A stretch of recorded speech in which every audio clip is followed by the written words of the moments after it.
After selling my truck to pay off my mother's debt, I missed work for 3 days trying to sort her mess. When I finally got home, I found an eviction notice with my name on it. She looked me in the eye and said, "It's time you learn how the world works." I asked where she expected me to go. "Anywhere but here," she said. I packed a bag and swore I'd never look back. But when I found her second bank account, I realized. Place, lots of blue-collar folks. I did drywall, landscaping, hauling. You name it. Saved up, bought a used Ford F-150 when I was 21. That truck wasn't just a ride. It was my whole damn life. My mom, Diane, never kept a job for long. Always had excuses. My manager was toxic. Or, they just didn't like me. But she liked spending. Always had the latest phone, got her nails done every 2 weeks, smoked those expensive cigarettes. The woman never skipped out on her lifestyle, but the bills? Yeah, those she ignored. I lived with her off and on, depending on work. Sometimes I stayed with friends or on job sites. But when the rent piled up and she called me crying, I caved. She said she was going to lose the apartment. Power was gonna be shut off. Loan people were calling nonstop. I asked how much? She said she was $6,000 behind. I didn't even question it. I just did the dumbest thing I've ever done. I sold my truck. Found a buyer on Craigslist that night. He handed me $8,000 in cash. I thought I was doing the right thing. I handed her $6,500, kept the rest for a cheap car and gas money. Gave up my damn job for 3 days straight to deal with her mess. Called the electric company. Met with the landlord. Even had to deal with a sketchy guy named Freddie who showed up to collect. When it was all settled, I was dead tired. No job, no truck, just $500 to my name. I walked back into the apartment expecting at least a thank you. Instead, I found an eviction notice with my name on it. I remember holding it in my hand and feeling like my chest was going to explode. I walked inside, thinking there had to be a mistake. Maybe it was meant for a neighbor or something. But she was there. Sitting on the couch in a brand new robe, drinking from a wine glass, like nothing was wrong. I held up the paper. "What is this?" She didn't even mute the TV. "It's time you learn how the world works." I thought maybe she was joking. I stared at her. "Where am I supposed to go?" She actually smiled. "Anywhere but here." I should have lost it. I should have screamed or broken something. But I didn't. I just turned around, grabbed a duffel bag, stuffed in some clothes, and left. I had nowhere to go. I texted a buddy, Shane, but he was out of town. So I wandered around until I ended up behind the 7-Eleven. I laid down on a bench and used my jacket as a blanket. That's when it hit me. I gave up everything for her. And she tossed me out like trash. That night I made a promise to myself, I'd never trust her again. But I wasn't done with her. Not even close. Shane let me crash at his place a few days later. He lived in a small house with his girlfriend, but he gave me the couch and said I could stay as long as I needed. I picked up day work, mostly demo and moving jobs, just to stay busy. I had nothing left. But at night, while Shane was at work, I started thinking. Something didn't add up. If Diane was that far in debt, how was she buying robes and wine and ordering takeout every other day? Then I remembered her laptop. She used to leave it open all the time when I lived with her. I knew her passwords, she used the same ones for everything. Her cat's name, with a number. So I logged into her old bank account. It was empty. Maybe $70 left. But then I saw something weird. There was a second user login. Like another account at the same bank. I tried her cat's name again, this time with a different number. It worked. What I saw made my stomach drop. $47,893. Not only that, but she was getting steady deposits every 3 months. From someone called CC Corp. And another under the name Jeremy Keller. I googled both. CC Corp was an insurance firm. Jeremy Keller was the name of one of her ex-boyfriends. I remembered him. He hit her once. Left a bruise on her eye. I was 19 when it happened. She filed charges, sued him and the company he worked for. And she won. She told me she only got a few thousand. Turns out, she'd been getting payments for years. Quiet ones. Into a second account I never knew about. So while I was scraping by, working 2 jobs, eating ramen for dinner, she was sitting on $50,000. And lying to my face. That's when something in me changed. I didn't want to fight her. I didn't want to yell. I wanted to destroy her. My first move was the local paper. My cousin Rachel worked there. She owed me big from back in high school, and she always wanted a dramatic human interest story. I gave her everything. Told her what happened, no names at first, just a local man sold his only vehicle to help his struggling mother, only to be evicted by her while she secretly held nearly $50,000 in a hidden account. She printed it. The story blew up in town. People started guessing who it was. Friends, neighbors, even people from her old church started calling her. She tried to do damage control, but she had no clue I was behind it. Then I called the Oregon Department of Human Services. I told them my mother was committing fraud, collecting food stamps and assistance while hiding tens of thousands of dollars. I gave them the account numbers, dates, and even screenshots. They opened a case. I wasn't done. I reached out to the landlord, Mr. Crowley. I explained everything. At first, he was cold. But then I emailed him a copy of the lease. Both our names were on it. Which meant she couldn't evict me without a legal process. And she never filed one. He looked into it. Called me back a day later and apologized. Said I could move back in. So I did. I went to Goodwill, bought a few things, and changed the locks. I tossed her stuff into trash bags and left them outside the door. Gave away the rest. Her robe, her TV stand, everything. When she came back and tried to get in, she freaked. She called the cops. Said I was stealing. They showed up. I showed the lease. She screamed in the parking lot like a lunatic. I recorded it. Posted it on Facebook. People recognized her. Her boss saw it. So did the people from DHS. That was just the start. After that video of her meltdown hit Facebook, things got worse for her fast. I didn't expect it to spread like wildfire, but it did. People I hadn't heard from in years messaged me. Some asked if it was real. Others said they always knew something was off about her. Even her sister, my Aunt Bonnie, texted me. She's finally getting what she deserves. But Diane? She wasn't done causing problems. One morning, I got a call from Shane while I was at work. He sounded panicked. Dude! You need to come here. Now. I dropped everything and drove over in a borrowed pickup from a buddy on a demo crew. When I got there, I saw the mess. Shane's car window was smashed. His mailbox was torn off the post. And spray painted across the garage door in red paint were the words, liar, and thief. My stomach sank. I knew who did it. He showed me the security cam footage. It wasn't super clear, but you could see the shape of a woman in a hoodie and jeans. The walk was familiar. The way she limped slightly on her right leg. No doubt in my mind, it was her. Shane was pissed. This isn't just your drama now. You better fix this. I promised him I would. And I meant it. I filed a police report, even gave them the footage, but they said unless her face was clear, it'd be hard to press charges. Oregon laws can be tricky when it comes to vandalism without solid ID. That didn't stop me. I knew where she hung out, this dive bar on the east side called the Elk's Tooth. She used to go there when she had extra cash. I went there one night, sat at the bar, and waited. She walked in around 10, hair up, wearing a coat like she didn't want to be seen. I walked right up to her. You think you're untouchable, huh? She turned and laughed in my face. Look who decided to grow a spine. You vandalized Shane's house. That's criminal. She rolled her eyes. You ruined my life. I'm just returning the favor. I leaned in close. You haven't even begun to see what I can do. She grabbed her drink and turned her back to me. I left, but I wasn't finished. That same night I dug deeper. I remembered her filing that injury lawsuit. Found the old court records online. They were public. Inside I saw something that made my jaw drop. Part of the agreement stated she wasn't allowed to receive any state aid during the time of her settlement payouts. It was in the fine print. She signed it. And yet, she took food stamps, rent assistance, and utility help the entire time. That meant she violated 2 contracts. The court settlement and DHS regulations. I forwarded everything I found to the investigator who had contacted me a week before. Her name was Trina. She thanked me and said this was exactly what they needed.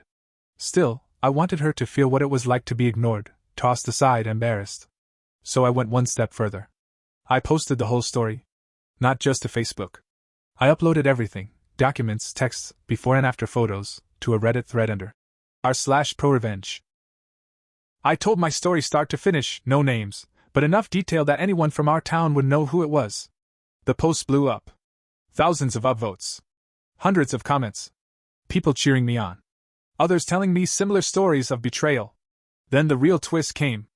I got a message from a woman named Tara. Hey, she wrote. I think I used to date your mom's ex. The one who hit her. Jeremy?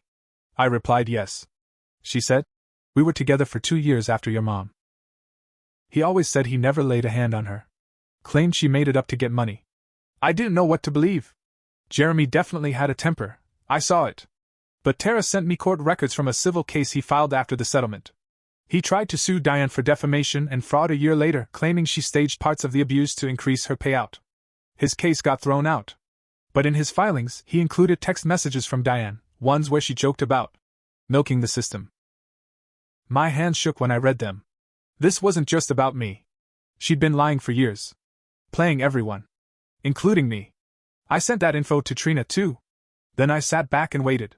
Meanwhile, Diane kept trying to paint herself as the victim. She filed a restraining order against me, said I was harassing her, even claimed I stole her identity to access her accounts. It didn't hold up. The judge threw it out after one look at the lease and my records. But she didn't stop. She made burner Facebook accounts, tried messaging people I worked with. One guy from the landscaping crew pulled me aside and said, "Some lady named Jill messaged me about you. Said you were violent. Thought you should know." I knew it was her. So I made a move I'd been holding back. I hired a lawyer. That's when things started to really tip. The lawyer I hired wasn't fancy, but he was sharp. Name was Paul Brinker. Small office above a tire shop in Medford. Guy looked like he hadn't slept since the Clinton administration, but he knew his stuff. I gave him everything: emails, bank statements, photos of the vandalism, screenshots of the Reddit post and her fake Facebook messages. Paul leaned back in his chair, looked at me, and said, "We can bury her if you want." I nodded. "Do it." He started by drafting a civil suit: emotional distress, unlawful eviction, fraud. Since my name was on the lease, and I could prove she manipulated me into selling my truck and used my money to pay off debts while hiding assets, he said we had a solid case. But that wasn't the real twist. The twist came 2 weeks later when Paul called me and said, "You're not going to believe this. She's being investigated by the IRS now. Apparently, the settlement money from the lawsuit? She never reported it. Not the full amount, anyway. She reported part of it the first year to look legit. But for the last 3 years? She'd been pretending it didn't exist. No taxes. No declarations. Nothing. Trina, the investigator from DHS, had flagged it and passed it to the IRS during her fraud report. Now the feds were sniffing around. Paul smiled when he told me, "You've got a perfect storm brewing. Sit tight." But then I made a discovery that changed everything again. While cleaning out the storage closet at the apartment, I found an old file box with all her legal junk inside. Birth certificate copies, old court records, and a manila envelope I almost tossed without opening. Inside were copies of money orders. Dozens of them. All sent from me over the last 5 years. She'd kept receipts. Every wire transfer I sent when I lived out of town. Every birthday check. Every emergency $100 I Venmo'd her. Even ones from when I was 19 and broke, living out of my truck. She never threw them away. It hit me hard. Because part of me still wanted to believe she loved me. That maybe, deep down, she just didn't know how to show it. But seeing those money orders, she didn't keep them because they meant something. She kept them because she wanted records, leverage, maybe. Or just proof of how much I owed her. Like a sick trophy case. I put them all in a folder and handed them to Paul. He added them to our claim, said it showed pattern manipulation and financial abuse. But Diane? She still had one more move in her. A week later, I came home to find the apartment door open. Nothing was stolen. No damage. Just open. I walked in and saw a note on the kitchen counter in her handwriting. "You think this is over? You have no idea what you started. I made you. I can unmake you." I took it straight to the police. This time, they took it seriously. Between the video of her screaming, the vandalism, and now this note, they agreed to file a no-contact order and opened a case for criminal trespass. I changed the locks again. Installed cameras. Made copies of everything. And then, something completely unexpected happened. Rachel, the cousin who published the first story in the local paper, called me. "Nate, someone else just came forward." "What do you mean?" "A girl. 19. Said she's your mom's other kid." My heart dropped. "What?" She gave me her name. Alyssa. Said she grew up in Portland with a foster family. Found out last year that Diane was her birth mom. Started reaching out. Your mom ghosted her. I didn't know what to say. It didn't make sense. But Rachel put me in touch with her. Alyssa. She looked like me. Same jawline. Same eyes. Same awkward smile. She told me Diane gave her up at birth when she was 16. Said she tried writing letters to Diane through the adoption agency once she turned 18. Diane never responded. But Alyssa found her on Facebook. Messaged her. At first, Diane was cold. Then sweet. Said they could meet. But when Alyssa mentioned she might need help with college, Diane blocked her. I felt like someone had kicked me in the gut. All this time, I thought I was the only one she used. Turns out, I was just the one who stuck around the longest. I met Alyssa a week later in person. We talked for hours. She told me about growing up in the system, bouncing from family to family. I told her about our mom, how she used me, dumped me, tried to ruin my life. She looked at me and said, I guess we both got lucky in the worst ways. That's when I made a decision. This wasn't just revenge anymore. This was justice. For me. For Alyssa. For anyone else Diane had used and tossed away. After meeting Alyssa, everything inside me changed.